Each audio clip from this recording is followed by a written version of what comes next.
Welcome, third graders, to Home Learning, Day 26, May 5th, 2020. Third graders, there's our work for today. And I wanted to make sure that since we're reviewing polygons and all our geometry terms, that we also take some time to work on our basic facts. Okay, third graders, now start stretching out as you start thinking about these different types of polygons with their different number of sides. And okay, you're ready. Let's get going. Get ready to do the polygon cheer. Polygons. Ready? Begin. Triangle. Quadrilateral. Pentagon. Septagon. Hexagon. Octagon. Nonagon. Decagon. Decagon. Decagon. Woohoo! Woohoo! Woohoo! Wow, boys and girls, that was a lot of fun doing our polygons cheer. Okay, everybody, catch your breath. I'm taking a couple deep breaths, and it's time to take a look at some daily language review. Okay, correct these sentences. Oh, look at that. I and Jessica did all the cleaning. Well, I is in the subject where it should be, but I think we always want to put the other person before ourselves when we say I for politeness. So we just need to switch those around. It should say Jessica and I. And of course, remember to capitalize that I. I as a subject pronoun is always capitalized. Did all the cleaning. Something's wrong with that. Did. Something that is, this is the progressive past tense. We have a helping verb there, so that's not right. We have a different word that has to go in there. All the cleaning. Okay, period. Okay, and then Shannon drunk the punch and eats her sandwich. Drunk the punch? Probably capitalize that. Drunk. I was wondering if maybe that should be drink in there. Drank the punch and eats, isn't that present tense? And ate her sandwich, period. Interesting. Those are something to think about. Wow. We have some irregular words here. Irregular past tense words. Okay, they don't follow the rule, do they? Now, so we just have to memorize what those are. That's all you can do. Boys and girls, let's check out and see what's on our prayer workbench today. Well, what is that? Hands. A left and a right hand. What does that remind us of? Well, we use our hands often in prayer. Well, what a great idea. Let's make some praying hands.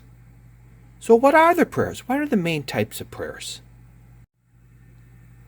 Well, good job, boys and girls. I know you know some of these, but these words can be a little tricky too, because some people call the different types of prayers other words also, and they're not wrong.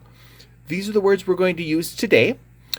We're going to start with our prayer of adoration. Adoration is a prayer where we give praise and blessings to God. Petition is when we ask for something for ourselves. Intercession is when we ask for something for someone else. Thanksgiving is when we give thanks.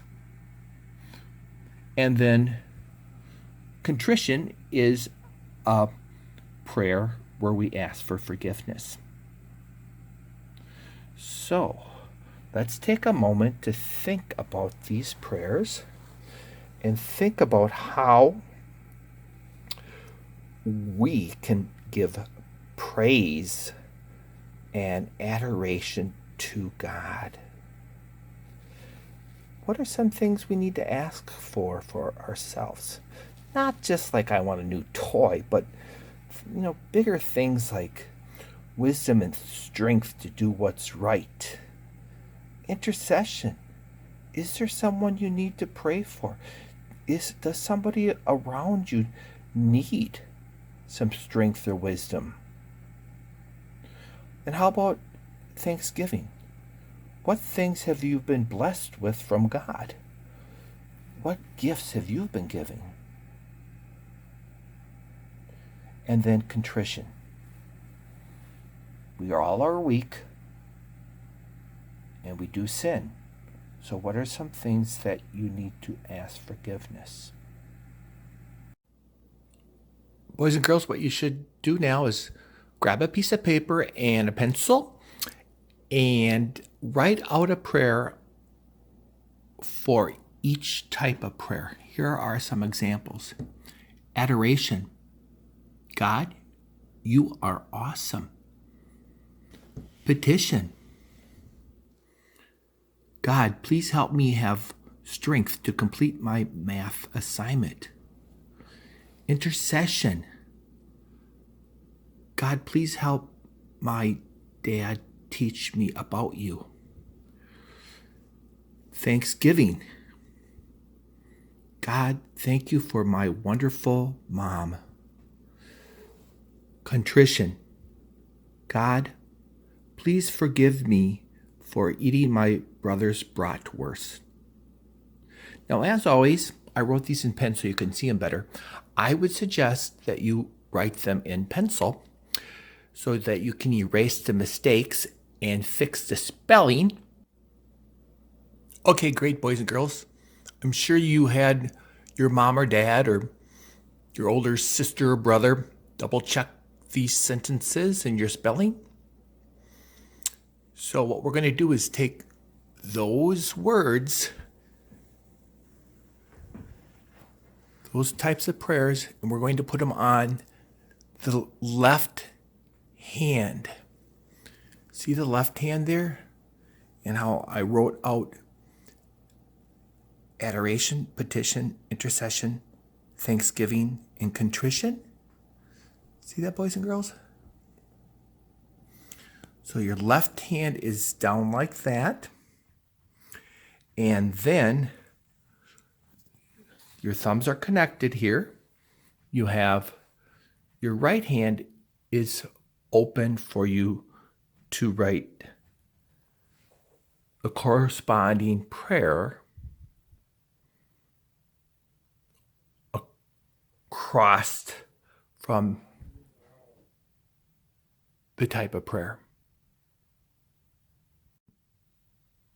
Great, boys and girls. You have your prayers all set, everything's spelled right. So all you have to do is copy them onto this right hand.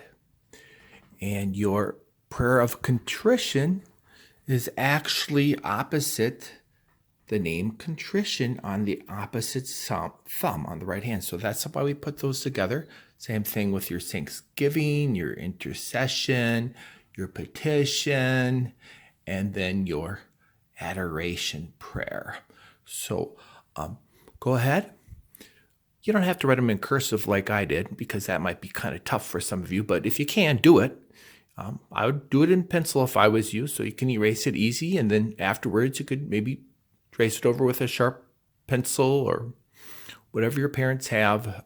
Remember, markers make a mess and bleed all over, so these are not going to look so good if you do it in marker. So you want your prayers to stick out. You want to be able to see them so that just don't color over them so everything blends in. And this is what you're going to do for coloring. Well, boys and girls, I could not find any crayons or colored pencils in my home. I think people sometimes forget that I am an elementary school teacher, and these things may have been cleaned. However, my request for this wonderful item came true.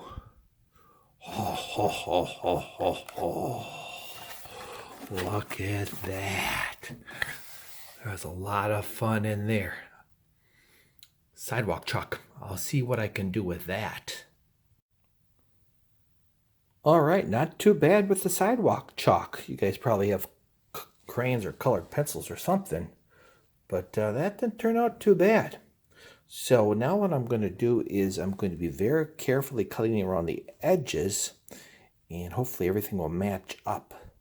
Okay, boys and girls, you take your time, you cut those out really nice like that, and then what you have to do is you put these praying hands together, and if you did it correctly, they're going to come together like regular hands praying, and if you shift them just slightly, you can kind of see that they look like fingers that are coming through in prayer, like you have two hands there.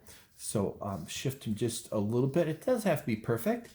And then you put a few staples in this and put this together, or some tape. I don't know how glue would work. I suppose a few dots, not a lot, would work. So yeah, there you go, boys and girls. Well, that's not too bad, huh? Third graders, that chalk held up well. So I have my personal prayers on this side right there. That's my right hand. And then on my back side are the names of the prayers. So yeah, that I'm thinking that should probably take you probably the rest of this week. Tuesday, Wednesday, Thursday, Friday. Well, maybe hold it here. Tuesday, Wednesday, Thursday. Yeah, probably 3 days, because I know Friday I really want you to do some of the guidance lessons, boys and girls. So, yeah, I'll try to do a good job. You know, you could probably get done in 10 minutes and it will look like a mess. Do a good job. You know, make this a reverent activity and do your prayers. Say your prayers and connect with the Lord while you're doing this activity, boys and girls. Prayer is a difficult and hard thing to do sometimes, but it's always something what we should be doing, and that's one reason I call this the prayer workbench. Prayer is work, but it's good work.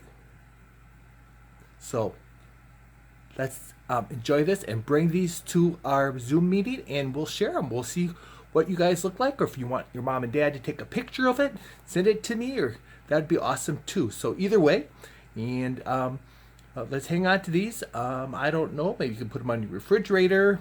If you send them back to me, I don't know if we'll put them up in the trophy case or not. I know people are talking about what they're going to do with the trophy cases over the summer, so that would be an option too. So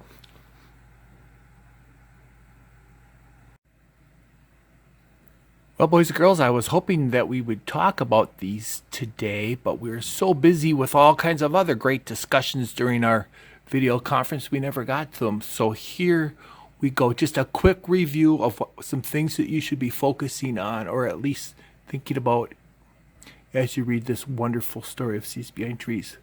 For whom is Seeds Behind Trees searching at the beginning of chapter 4? What problem did Greyfire feel that he had disguised? What kind of eyes does Greyfire say that Seeds Behind Trees has? For what is Greyfire famous as an old man? At what was Greyfire the fastest at when he was young? What does Greyfire mean when he tells Seeds Behind Trees that it's a mistake to let any one thing about yourself become too important? Faster than what did Greyfire think he could run when he was a boy? What beautiful place did Greyfire find when he was young? Why did Greyfire not tell anyone about the beautiful place he had found? What did Greyfire do to free himself from between the two curved rocks? If Greyfire did not free himself from the rocks, what might have happened to him? What is the werewolf's name? What did Greyfire leave in the land of water? Why did Greyfire tell Seas Behind Trees his story? Okay, boys and girls, something to think about as you read that chapter. And if you've already read it, you should be thinking about these questions. These are super important for the rest of the story. Third graders, I hope you've been working hard. And I know it's really tempting to, like, oh, forget about your homework. But we still have, several weeks of school left. So please cooperate with your mom and dad. If you need help, you can ask me to Zoom with you one-on-one. Your parents have my phone number. I can talk to your parents, or they can hand the phone to me, or they can hand the phone to you, and I can talk to you. And or of course, your parents have my email also. So people are there to help you. Please be cooperative and do your best, because you are an awesome group of kids. I love doing our video conferences with you, and I'm just hoping that you're really watching these videos, these YouTube videos, and working your best. I put a lot of time into this, and I want you to do well. Okay, third graders, I love every one of you. You're awesome. And as always, remember, go Zephyrs!